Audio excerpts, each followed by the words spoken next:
Lovelies, मैं आ चुकी हूँ इसका नेक्स्ट पार्ट लेकर और कहानी बहुत मज़ेदार है, तो आप लोग इसे लास्ट तक ज़रूर देखिए। हम बढ़ते हमारे एपिसोड की तरफ। Let's start.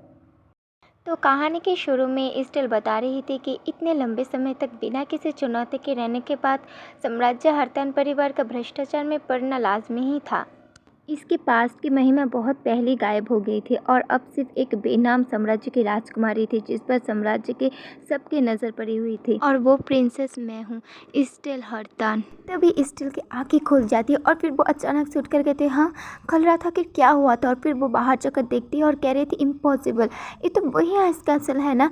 और फिर वो देखती है कि वहाँ पर वही नाइफ रखा होता है जिससे उसने अपना हाथ काटा था, और फिर उसे सब कुछ याद आने लगता है कि कैसे उसके पास एक डीमन आ गया था और उसके आंखों का रंग बिल्कुल ब्लू था। स्टिल सोच रही थी कि मैंने आखिर क्या किया था। और तभी उसे कोई बुलाता है कि माय लेडी, क्या हम अंदर आ सकते हैं। और तभी वो अपना नाइफ छुपाकर कह रही थी हाँ आ जाओ। और तभी दिखाया जाता है कुछ मेड आ रहे थे और उनके पीछे कोई एक आदमी था। तभी स्टिल भी उसी आदमी की तरफ देख रही थी जो हमारा डीमन भी है। और तभी हमारा डीमन हमारे स्टिल को ग्रीट करते हुए कह रहा था मैं आज से ही आपको सर्व करूंगा माय लेडी, और आप मुझे सेटल बुला सकते हैं। फिर आयरे सोच रही थी कि आइस कैसल का डीमन मेरा सर्वेंट है।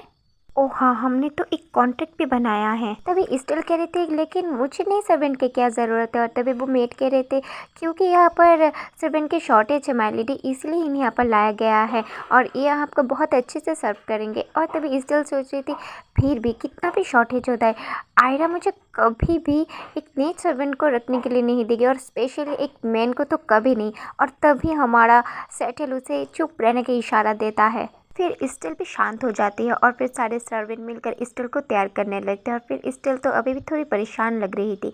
और तभी जब उनका काम ख़त्म हो जाता है वो लोग यहाँ से चले जाते हैं और फिर यहाँ पर सिर्फ वो दोनों ही थे। और स्टिल उससे कह रही थी आखिर तुम यहाँ पर एक सर्वेंट की तरह कैसे आए। तभी सेटल कह रहा था कि मैं कुछ भी करने के लिए कैपेबल हूँ। अगर मेरा गोल है कि मैं तुम्हारी साइड पर रहकर तुम्हारी हेल्प करूँ तो इससे अच्छा रोल और कोई नहीं है। तभी वो एकदम से हमारी स्टिल के करीब जाकर कहने लगता है कि आई गेस ये सर्वेंट और मास्टर का रोल थोड़ा सा तुम्हारे टेस्ट का भी है। और ऐसा कह के वो उसके और करीब चला जाता है और बिल्कुल उसके ऊपर चढ़ जाता है। स्टिल कह रही थी कि हे आखिर तुम ये क्या कर रहे हो। और फिर सेटल कह रहा था ठीक से बिहेव करो स्टिल। और ऐसा कह के वो उसके बिल्कुल नेक के पास चला सकता और कह रहा था तो यहाँ पर है वो ब्यूटीफुल स्मेल। स्टिल कह रही थी कि हे तुम। और तभी सेटल प्यार से स्टिल को अपने करीब कर कर कहता है मुझे सेटल बुलाओ स्टिल। फिर स्टिल कह रही थी कि ठीक है अब इनफ करो ये गेम, और मेरा आंसर तो ठीक थे, क्या तुम सच में यहाँ पर मेरे विश को पूरा करने आए हो। सेटल कह रहा था ऑफ कोर्स योर हाइनेस, अब सही कह रहे हैं। फिर उसे वो अपनी गोदी पर बैठा कर कह रहा था ऑफ कोर्स मैं धीरे धीरे ये मेक श्योर करूँगा कि तुम्हारे सारे विश पूरे हो जाए, और अगर तुम चाहती हो मैं तुम्हारे और भी विश को पूरा करूँ तो मैं वो भी कर दूँगा। फिर उसके बालों को पकड़कर कह रहा था कि एग्जाम्पल के लिए सुबह के वॉल में जैसे फ्लैग लगाया जाता है वैसे मैं तुम्हारी फैमिली को भी एक लाश की तरह वहाँ पर लगा सकता हूँ। तो ये सब बोलते हुए भी कितना हैंडसम लग रहा था ना। कोई ज़रूरत नहीं है, मैं खाली कोई टाइटल नहीं चाहती, मैं उन्हें पूरा क्रश करवा देना चाहती हूँ। मुझे इतना सबर करवाने की वजह से मैं अपने सर पर इम्प्रेल का क्राउन चाहती हूँ, बिल्कुल खून से सने हुए हाथों के साथ। और यही है जो मैं कहना चाहती हूँ। फिर सेटल स्माइल करते हुए स्टिल की तरफ देखता है और फिर कहता है बहुत अच्छे स्टिल। फिर उसकी नेक पर किस करते बोल रहा था मैं वैसे ही एक्ट करूँगा जैसे तुम चाहती हो। फिर बोतू से बिल्कुल प्यार से हर जगह किस करने लगता और स्टिल ब्लश कर रही थी। फिर सेटल उसकी तरफ प्यार से देखते बोल रहा था जब तक तुम अपना गोल अचीव नहीं कर लेते तब तक तुम मेरी मास्टर हो। फिर स्टिल कह रही थी कि जब मैं अचीव कर लूँगी तब क्या होगा। और तब हमारा सेटल उसकी तरफ देखते कह रहा था तब मैं तुम्हें बिल्कुल मेरा कर लूँगा और तुम्हारा सब कुछ मेरा हो जाएगा। तुम्हारी बॉडी, तुम्हारा नोबल ब्लड, इवन कि तुम्हारा सोल भी मेरा हो जाएगा। और ऐसा कह के वो उसके और करीब आ जाता है और ये सीन सच में बहुत प्यारा था। नेक्स्ट सीन दिखाया जाता है जहाँ पर सब लोगों को वो आइस कैसल दिख रहा था। कोई इसे खतरनाक ट्रेजेडी समझ रहा था तो कोई इसे बैड लक समझ रहा था। यहाँ तक कि नेथन के पूरे शहर में ये सब खबर फैल गया था और इम्पीरियल पैलेस तक ये सब पहुँच गया था। फिर दिखाया जाता है कोई कह रहा था मैजेस्टी इस कासल को लेकर सब डार्क थ्योरीज यहाँ पर स्प्रेड हो गए हैं, हम और यहाँ पर शांत नहीं बैठ सकते, हमें उन्हें ज़रूर बुलाना चाहिए जो आइस कैसल के बारे में बहुत अच्छे से जानते हैं। तभी मैजेस्टी कहते हैं क्या हाँ। ये सब अचानक से कहाँ से आ गया, जबकि ये कैसल 100 ईयर्स से शांत बैठा था।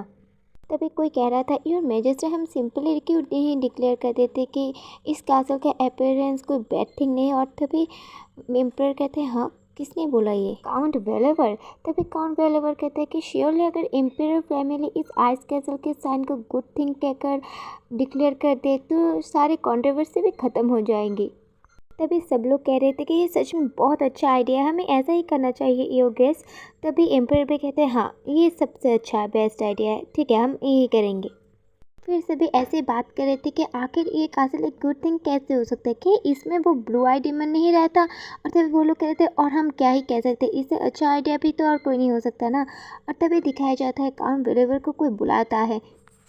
वो आदमी कह रहा था, मैं होप कर रहा था कि मैं आपसे कुछ देर बात कर पाऊँ। तभी वेलेवर कह रहा था, मुझे माफ़ कर दीजिए, अनफॉर्चुनेटली मेरे पास थोड़ा अर्जेंट काम है, मुझे जाना पड़ेगा। तभी दिखाया जाता है कि वो किसी के कमरे में जा रहा था, और ये और किसी का नहीं, इम्प्रेस का कमरा था, और वो भी खुशी करके रहे थे, काउंट वेलेवर। फिर वो अपने मेट को यहाँ से जाने के लिए कहते, और तभी उन दोनों ने किस कर लिया था एक दूसरे को। पपड़े कितने घटिया आदमी है रे।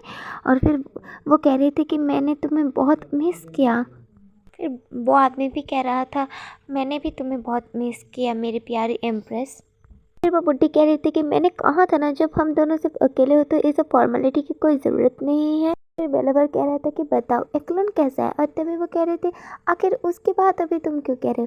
फिर वो कह रहा था कि आखिर कौन सा फादर अपने बेटे के बारे में नहीं पूछेगा। तभी वो कह रही थी, ओहो वो ठीक ही है। और तभी हमें पता चलता है कि असल में ये एक्लॉन तो एम्पर का बेटा है ही नहीं, ये तो इसका बेटा है। और तभी वो कह रही थी कि थैंकफुली वो मेरे जैसा दिखता है, इसलिए कोई प्रॉब्लम नहीं हुई। लेकिन वो लड़की, उसके पास तो एम्पर जैसा फेस भी है और उसका खून भी, इसलिए वो मेरे रास्ते पे आ रही हैं। उसे तो किसी को एक टीच देना ही पड़ेगा।